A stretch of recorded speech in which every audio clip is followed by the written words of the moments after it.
হবে ওভারব্রিজ অর্থাৎ উড়ালপুল। হ্যাঁ, একেবারে ঠিক শুনছেন, আখেরিগঞ্জ ভগবানগোলা রুটে মহিষাস্থলী রেলগেটে হবে ওভারব্রিজ অর্থাৎ উড়ালপুল। মুর্শিদাবাদ জেলার আখেরিগঞ্জ ভগবানগোলা রুট, এই রুটে হাজার হাজার গাড়ি প্রতিদিন যাতায়াত করে। এছাড়াও Raninagar block, Domkal block, Jalangi block এবং নদিয়া জেলায় করিমপুর ব্লক, এই সমস্ত এলাকার প্রচুর গাড়ি, প্রচুর সাইকেল, মোটরসাইকেল, চার চাকা, টোটো গাড়ি, হাজার হাজার গাড়ি চলার ফলে ব্যাপক পরিমাণে যানজটের সৃষ্টি হয় ভগবানগোলা মহিষাস্থলী রেলগেটে এবং এর পাশাপাশি ভারত বাংলাদেশ সীমান্তবর্তী এলাকায় নিরাপত্তা রক্ষার্থে বিএসএফের গাড়িগুলো যেন তাড়াতাড়ি যেতে পারে। এই যানজট মেটাতে এলাকার জনগণের সুবিধার্থে ভগবানগোলা আখেরিগঞ্জ রুটে যেন মানুষ সঠিকভাবে যাওয়া আসা করতে পারে, তার জন্য মুখ্যমন্ত্রী শুভেন্দু অধিকারী মহাশয়ের নিকট ভগবানগোলার বিজেপি নেতা তথা ভগবানগোলা বিধানসভার 3বারের বিজেপি দলের কন্টেস্টিং প্রার্থী মেহবুব আলমের পক্ষ হইতে মুখ্যমন্ত্রী শুভেন্দু অধিকারীর দরবারে একটি ওভারব্রিজ অর্থাৎ উড়ালপুল করার দরবার করা হয়েছিল ভগবানগোলা মহিষাস্থলী রেলগেটের জন্য। সেই আবেদনে সাড়া দিয়ে মুখ্যমন্ত্রী শুভেন্দু অধিকারীর নির্দেশে আজ নবান্ন থেকে অনুমতিপত্র পাঠিয়েছে।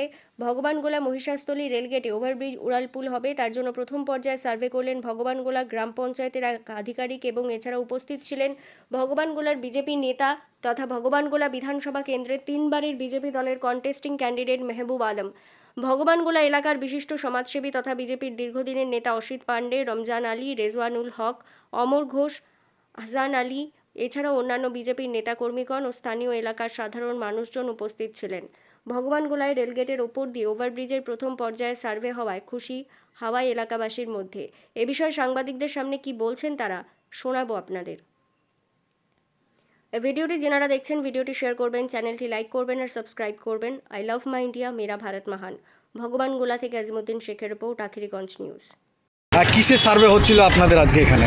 আজকে মূলত আমরা ভগবানগোলার বিধানসভার তরফ থেকে আমাদের মাননীয় মুখ্যমন্ত্রীর কাছে আমরা আবেদন করেছিলাম যে ভগবানগোলা রামবাগ নেতাজি মোড় থেকে আখেরিগঞ্জ যাওয়ার যে রাস্তা, মূল রাস্তা আমাদের পিডব্লিউডির রাস্তা, এই রাস্তায় আমাদের এই রেলগেটে একটা ওভারব্রিজের খুব প্রয়োজন, উড়ালপুরের প্রয়োজন। এবং এই রুটটা আমাদের টোটাল রানীনগর, ইসলামপুর, সাগরপাড়া, জলঙ্গি, করিমপুর, শেখপাড়া সমস্ত এই রাস্তাটা ব্যবহার হয়। ভগবানগোলা 1, 2 থেকে একদম করিমপুর পর্যন্ত। আমরা চাইছি ভবিষ্যতে যেন এই রাস্তায় একটা ভালো উড়ালপুর হয়। মুখ্যমন্ত্রীর কাছে আমরা বিশেষ করে দাবি করেছিলাম 1.5 মাস আগে। তার জন্য আজকে বিডিও সাহেব পঞ্চায়েতের ইঞ্জিনিয়ারকে পাঠিয়েছিলেন, তারা এটা দেখে গেলেন, তারা রিপোর্ট দিবে তাদের মতো করে। আমরা চাই যেহেতু আমাদের বর্ডার এরিয়া, এটা বর্ডার এরিয়ায় আমাদের বিএসএফের এবং নিরাপত্তারও কিছুটা ব্যাপার, আমাদের নিরাপত্তা সুনিশ্চিত হয়, তার জন্য আমাদের বিএসএফের গাড়িগুলো খুব সুন্দরভাবে চলতে পারে, তার জন্য এটা আমরা আবেদন করেছি।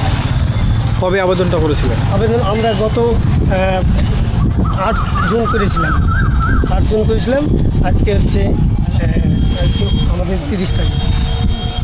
আজকে সার্ভে হলো, দেখা যাক আমাদের মাননীয় মুখ্যমন্ত্রী আমাদের বর্তমান পশ্চিমবঙ্গের উপকার, আমাদের ডক্টর শ্যামাপ্রসাদ মুখার্জির হোমল্যান্ড এটা আমাদের, এবং ডক্টর শ্যামাপ্রসাদ মুখার্জির জন্য আমরা এই ল্যান্ড পেয়েছি। এই ল্যান্ডের জন্য আমাদের অত্যন্ত ভালো ডেভেলপমেন্ট হয় এবং আমাদের মুখ্যমন্ত্রী সমস্ত পশ্চিমবঙ্গের মানে উন্নয়ন বর্তমানে কাণ্ডারি, তিনি যেন আমাদের এই উড়ালপুরটা করে, এর জন্য আমরা ওনার কাছে আবেদন করেছি। আপনার নাম এবং পরিচয়? আমার নাম মেহবুব আলম, আমি ভগবানগোলার বিজেপি লিডার। আজকে মূলত কি কারণে আপনাদের এই রেলগেট সার্ভে? আমাদের এই দীর্ঘদিনের একটা চাওয়া পাওয়ার ব্যাপার ছিল। আমরা এটা সরকারের কাছে আবেদন জানিয়ে এসেছিলাম এবং এখন আমাদের যেহেতু নিজস্ব সরকার, বিজেপি সরকার, 160-এর সি এই গেটটাই অ্যাকচুয়ালি দূরপাল্লার গাড়ি ফাড়ি যাতায়াত করে এবং এটা আগামীতে হয়তো সার্ভেও হয়ে আছে। করিমপুর নদিয়া ঠেকে যাবে এই রাস্তাটা, 4 লেন হবে। তো তার জন্য আন্ডারপাস করলে তো এখান দিয়ে সমস্যা, তাই আমরা এখানে ফ্লাইওভারের জন্য আমাদের মেহবুব আলম একটা আবেদন করেছিল, তারই একটা সার্ভে হলো। কি মনে হচ্ছে এটা অফিসাররা এসেছিল, কি বললো তারা? তারা বললো যে আমরা যথা রিপোর্টিং করব।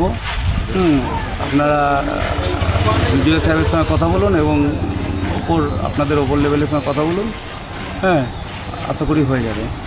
কোন কোন ব্লকের মানুষ এই রাস্তাটা দিয়ে চলাফেরা করে? অ্যাকচুয়ালি এখানে অনেক অনেক কটা ব্লক আছে, যেমন হচ্ছে আমাদের এটা দিয়ে প্রথম হচ্ছে ভবনগোলা 2 ব্লক, হ্যাঁ, যাদের যানবাহনের রাস্তায় একটাই। সেকেন্ড হচ্ছে এটা দিয়ে শেখপাড়া, সাগরপাড়া, জলঙ্গি, করিমপুর যাতায়াত করা যায় এবং এটা দিয়ে গেলে অনেক স্বল্প সময়ের মধ্যে পৌঁছাতে পারে এবং টাইম সেভ হয় এবং রাস্তাও সেভ হয়, হ্যাঁ, এবং তার জন্য এই রাস্তাটা অনেক দূর অবধি যায়, হ্যাঁ, এবং এই রাস্তাটা সম্প্রসারণের খুবই জরুরি দরকার। আপনার নাম এবং পরিচয়? আমার নাম অসিত পান্ডে, আমি 62 নম্বর বিধানসভার এক্স কনভেনার।